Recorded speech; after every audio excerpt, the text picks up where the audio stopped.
ಕಂಡದ್ದು ಕಂಡ ಹಾಗೆ ನಾನು ಮಲ್ಲಿಕಾರ್ಜುನ ಹೆಗ್ಗಳಗಿ, ಪತ್ರಕರ್ತ, ಮುಧೋಳ್. ಸಿದ್ದರಾಮಯ್ಯ ಮತ್ತು ಡಿ.ಕೆ. ಶಿವಕುಮಾರ್ ಅಧಿಕಾರದ ಹಗ್ಗ ಜಗಾಟದೊಳಗದಾರ. ಅಧಿಕಾರ ಬೇಕು ಅಂತ ಕೇಳೋದು, ಅಧಿಕಾರಕ್ಕೆ ಬರಬೇಕು ಅಂತ ಹಂಬಲಿಸೋದು ಒಳ್ಳೆಯ ಗುಣ, ಅದು ಪಾಸಿಟಿವ್ ಇರಬೇಕಾದದ್ದು ಇರಲಿ. ವಾಜಪೇಯಿ ರಾಷ್ಟ್ರಪತಿ ಅವಕಾಶ ಬಂದಿತ್ತು, ಅದೇ ರೀತಿ ಯಡಿಯೂರಪ್ಪ ಪ್ರಧಾನಿ ಆಗಬೇಕಾಗಿತ್ತು.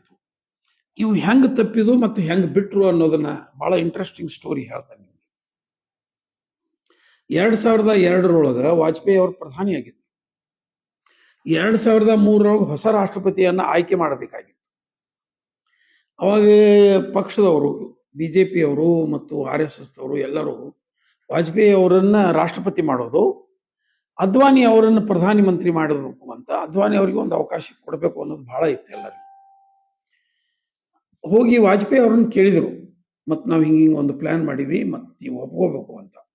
ವಾಜಪೇಯಿ ಅವರು ಹೇಳಿದರು, ಪ್ರಧಾನಿ ಇದ್ದವರು ರಾಜೀನಾಮೆ ಕೊಟ್ಟು ರಾಷ್ಟ್ರಪತಿ ಆಗುವುದು ಒಳ್ಳೆಯ ಸಂಪ್ರದಾಯ ಆಗುವುದಿಲ್ಲ, ಪಕ್ಷಕ್ಕೂ ಒಳ್ಳೆಯದಲ್ಲ, ನನ್ನ ವ್ಯಕ್ತಿತ್ವಕ್ಕೂ ಒಳ್ಳೆಯದಲ್ಲ, ನಾವು ಒಪ್ಪುದಿಲ್ಲ ಅಂದರು. ಅನಿವಾರ್ಯ ಆಯ್ತು ಅವ್ರಿಗೆ, ಅನಿವಾರ್ಯ ಆಯ್ತು, ಒತ್ತಡ ನಡೆದೇ ಇತ್ತು. ಅದಕ್ಕೆ ವಾಜಪೇಯಿ ಅವರು ಒಂದು ಒಳ್ಳೆಯ ಹಾದಿ ಹುಡುಕಿದ್ರು. ಏನು ಹಾದಿ ಹುಡುಕಿದ್ರು?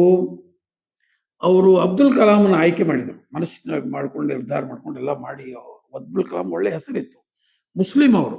ಆದರೂ ವಾಜಪೇಯಿ ಅವರು ಆಯ್ಕೆ ಮಾಡಿದರು.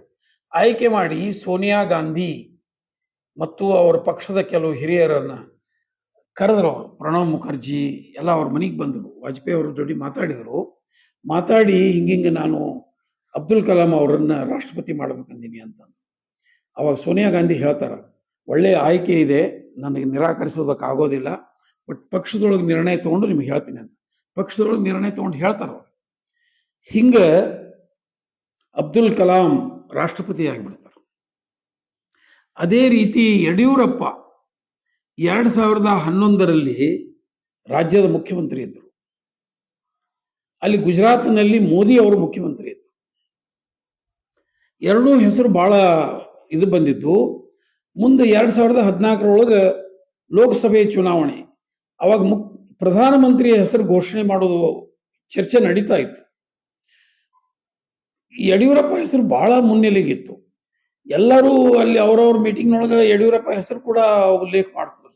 ಸಣ್ಣ ಪುಟ್ಟ ತಕರಾರುಗಳನ್ನ ಹೇಳ್ತಿದ್ರು, ಅವ್ರಿಗೆ ಹಿಂದಿ ಪ್ರಾಬ್ಲಮ್ ಇದೆ, ಅದಿದೆ ಅಂತ. ಬಟ್ ಯಡಿಯೂರಪ್ಪನ ಹೆಸರು ಬಹಳ ಸ್ಪಷ್ಟತೆಗೆ ಬಂದಿತ್ತು. ಅವಾಗ ಎಲ್ಲರೂ ಒಂದು ಹೊಂಚ ಹಾಕಿ ಏನು ಮಾಡಿದ್ರು ಅಂತಂದ್ರೆ,